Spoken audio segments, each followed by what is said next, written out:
the role of the product manager has also changed quite a lot. It's not about just managing, delivering features or managing tech products, but it's also about working very closely with the overall, organization in general, which is a good thing because if you think of it, a PM of today in a few years' time would ultimately become the CEO of a company. Welcome to Productside Stories, the podcast where we reveal the very real and raw lessons learned from product leaders and thinkers all over the world. I'm your host, Nicole Tieche. In this segment, we interview today's trailblazing women in product management. Hi, everybody. I'm Nicole Tieche, your host of our segment, Trailblazing Women in Product Management. Today, our guest is Namrata Sarmah, Chief Product Officer and founder and CEO of Women in Product UK. I'm very excited to have her share her experiences and insights in product management with us today. So welcome, Nam. Thank you so much, Nicole. I'm really glad to be here. Great. Thank you. And I love breaking the ice and just getting a little bit of a peek into the history that brought you into product management. How did you get started?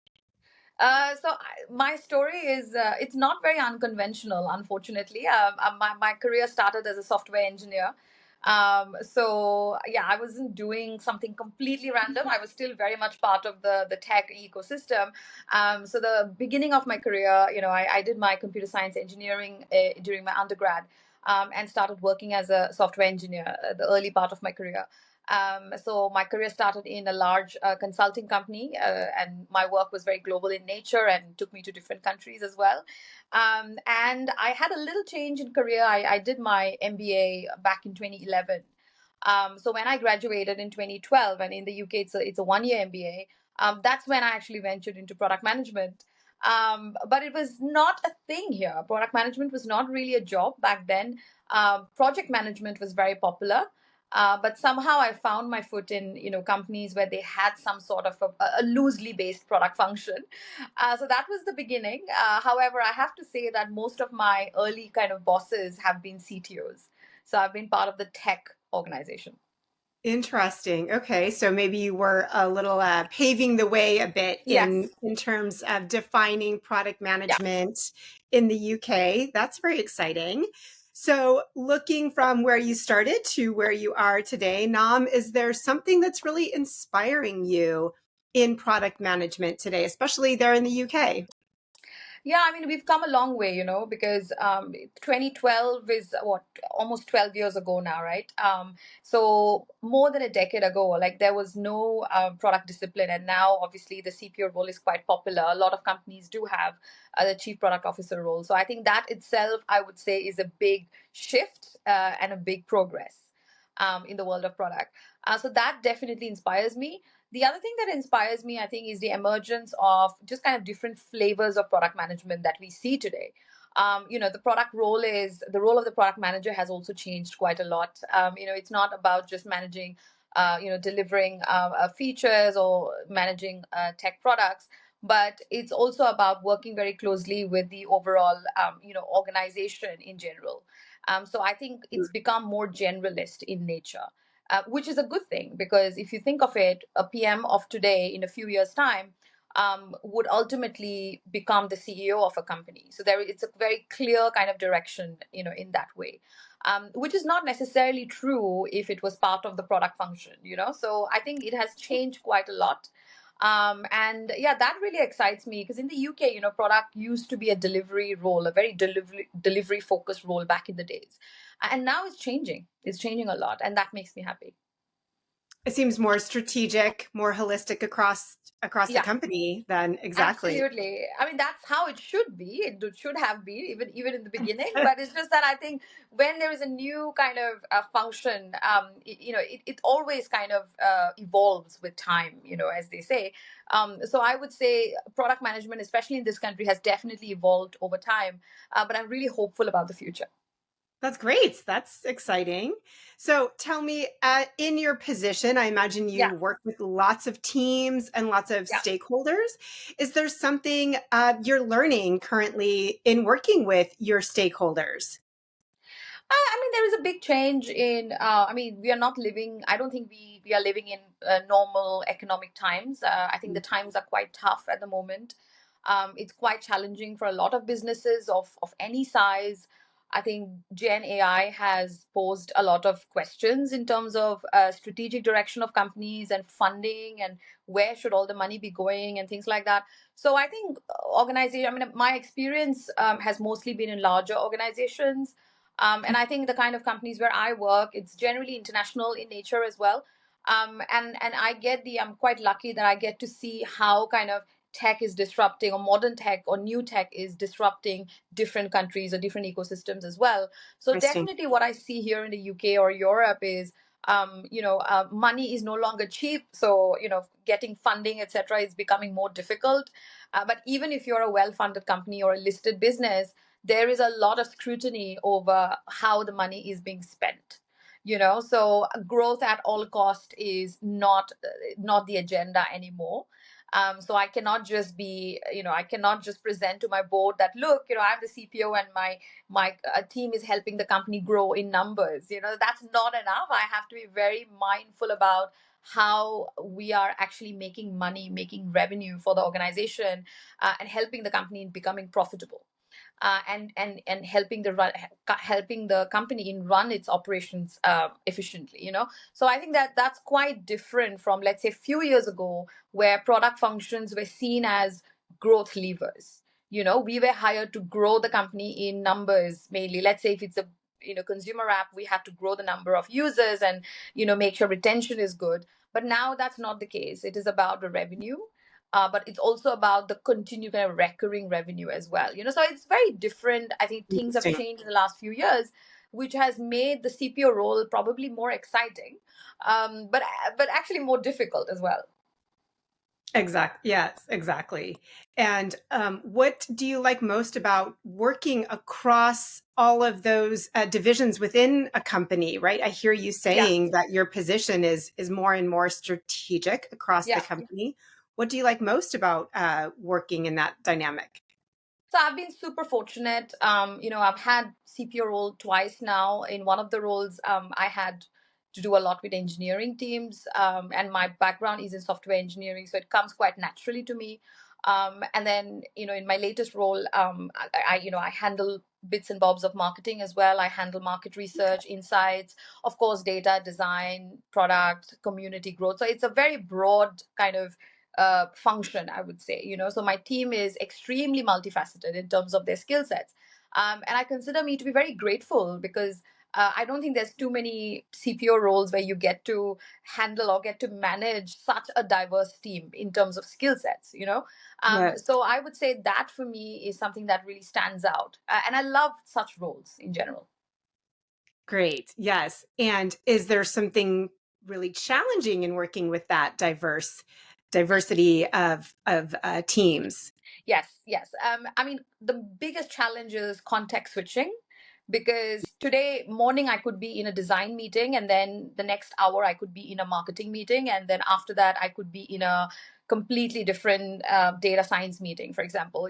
So I think you have to continuously switch, context switch all the time, because obviously if you're in a marketing meeting talking about your kind of next big marketing campaign, you have to be very creative in that. You need to kind of switch on your creative gears, right? But at the same time, if you're in a data science meeting right after that, it's very different. You're automatically moved into a very numerical discussion. So I think the context switching can be quite challenging, especially if you had a difficult day in general. The other challenge obviously is just making sure you're building a team, especially as a leader, making sure that I build a multifaceted team where everybody is extremely high performance and driven, focused on their goals. I think that could be another challenge, because again, building such teams are not easy. Right. Let's talk about how you're building your teams. What do you look for when you're hiring? That's a great question. I look for many things, but I'm gonna kind of skim it down to three big things. One is I look for potential. I never actually hire just for experience. I look for high potential people who are extremely driven, are motivated to achieve more in life. So potential is something I really look for. Second thing I look for is people who have attention to detail.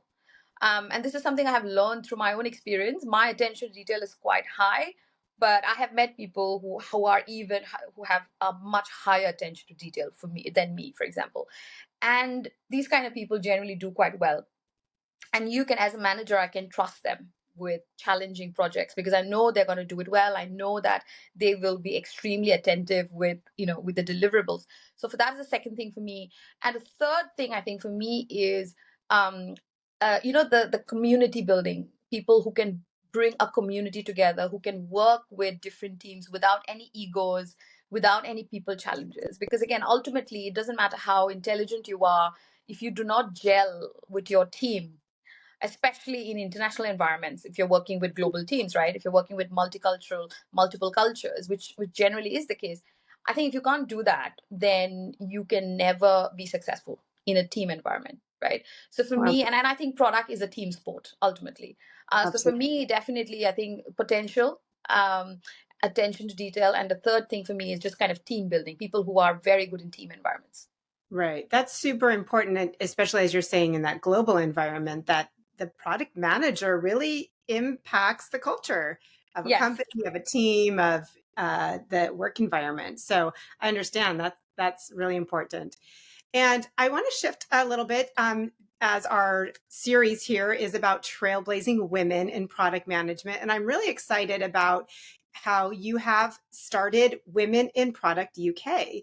So it sounds like you have such a passion for women in this space as well. What is some advice you would love to share with our audience in terms of how women might really break into product management? Yeah, that's a good question. Yes, I'm very passionate about women in product, and I started this community in 2020, in the middle of the global lockdowns and the Oh, pandemic. that's Yeah, dedication. I know, and there's two reasons. One is just like everybody else, I was obviously home, like locked at home, right, house arrest. So I think I just had a bit more time, a bit more headspace as well. So that's one reason. But the most important reason is I really wanted to give back to the community because I think I've benefited a lot over the years with Okay. from various communities. And 2020 is also the year where I secured my first CPO role at a health tech company. And it was quite phenomenal because it was such a bad year in general. I mean, the world was kind of shutting down. And I got my first CPO role. So I considered myself to be extremely lucky. And I felt like it is my duty to do something for the community and give them something in return. So that's the reason I actually started it. I got really busy because CPO roles are very demanding, as you can imagine. So really busy. So first kind of 2 3 years, I didn't do much about the community. I mean, I nurtured it, of course, but I didn't go kind of all in. But I would say last year, early last year, I would say is when it really exploded. And I started a WhatsApp group. And that's it. The rest is history. And now the WhatsApp itself has like 1,500 people. Oh my It's goodness, that's crazy. And it's all exciting. female. Yeah, and it's all female talent in product, Sweet. right? So imagine that's a lot. And then we still have the LinkedIn group that is also growing in number. I think that is also around 1,500-ish, or probably more than that. But LinkedIn is a bit more formal. The discussions are a bit more formal as well. I think the WhatsApp is where the community building really happens, Mm, and that is where I would say the people really kind of build those beautiful relationships that you see communities building. We do a lot of events now. We actually do monthly events. We do events via Zoom as well. We do in-person events. We also have a lot of sponsors now, so it's become a proper organization actually in the last kind of 12 months time. And then we also monetize it. We also have a monetization strategy. We have programs which are proper kind of solid coaching and peer advisory, etc., for people who really need it. So yeah, I think from a very casual LinkedIn group, I think it's come a long way. that's very exciting. And I love to see that advocacy for bringing women into product management. Yes. And is there for, your community, certainly I'm sure you share a lot through WhatsApp and LinkedIn. For our audience here today, do you have Yeah. some advice on what a woman could do, or certainly what anyone could do who wants to break into product management after they join your group? Yes, after they what join my what is some great advice to get started? So one thing I forgot to mention is I strongly believe in pipeline building. So building talent pipelines for the future. I think that's No, very interesting. important for every company, if you think of it, but for the ecosystem in general. And I think pipeline building actually happens in schools and colleges when people are really young, especially for women, I think, because there's a lot of women who are really good at maths and science in school, but suddenly when it comes to college, they don't go for the STEM subjects for whatever Mm. reason, right? So something really happens during that time. So women in product, we actually work with a bunch of schools where myself or my product managers, we go out there, we speak to the schools, and these, the kids are generally 12, 13-year-old girls. And we Wow. really encourage them to opt for STEM subjects and to show interest in STEM. So that is something we do with schools. It's more of a charity type work that we do. And then personally, I actually speak with a lot of universities, including NYU, which is not that far from you. So I speak at NYU, I speak at University of Cambridge, University of Oxford, Manchester Business School, where I'm an alumni of, and a few others, Imperial Business School here as well. So I speak at around 4 or 5 kind of top business schools in the world, and I Wow. mostly work with the MBA students. And kind of just encourage them and educate them about careers in product management. Because when I was a student, when I was even doing my MBA, honestly, nobody had told me about this. Nobody told me about product management. So I clearly missed it. I clearly had no clue how I could build a career in such an amazing discipline. But I definitely want today's students to have all the means, all the knowledge that they need. And I think this is where communities like mine can play a big role. So this is something that I do. And for anyone listening to this podcast, if you are a student or if you are in a different profession but want to learn, want to get into product, I would say, again, the 3 things that I mentioned earlier, isn't it? What makes you employable in product is, again, high potential, being extremely curious, being attentive in terms of details, and again, being a team player. I think, if you have these type of skills, I think that makes you a strong candidate for product roles. And of course, ultimately, if you are working in a software product, technical skill also becomes really, really important. So obviously, I come from an engineering background, so for me, I think it was quite easy. But if you come from, let's say, a humanities background or arts background, picking up technical skills can be difficult. But actually, we are very lucky now because with generative AI, you might not even need that many technical skills because things are, technology has become a commodity now more and more, and knowledge is very freely available everywhere. So actually, picking up new skill has become way more easy now than, let's say, 10 years ago. So I would say hang in there and get involved in communities. Again, feel free to join Women in Product UK as well. Our WhatsApp group is open. We do actually have members, a lot of members from the US already. So we are very open in that. We have members from Europe as well. So do join our community, but also contribute to the community what you know. It's always about giving back because you'll always feel like the more you give in, you actually get 5x or 10x back from the So true. community, Yeah. So I would say join these communities, but also be active, be an active participant in these.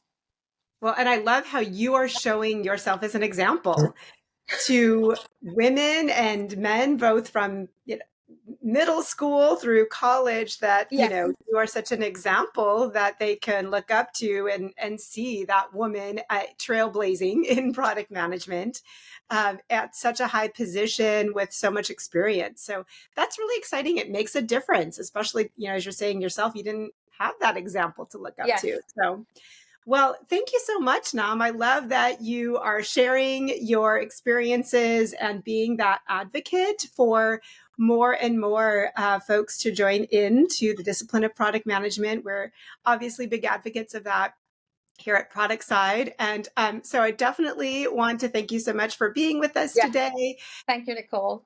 Thank you for tuning in to Productside Stories. I hope today's insights inspire you and propel your product journey forward. Remember, every challenge is a lesson waiting to be learned. Visit us at productside.com for more free resources like webinars, templates, playbooks, and other product wisdom we've packaged for you. I'm Nicole Tieche, and until next time, keep innovating, keep leading, and keep creating stories worth sharing.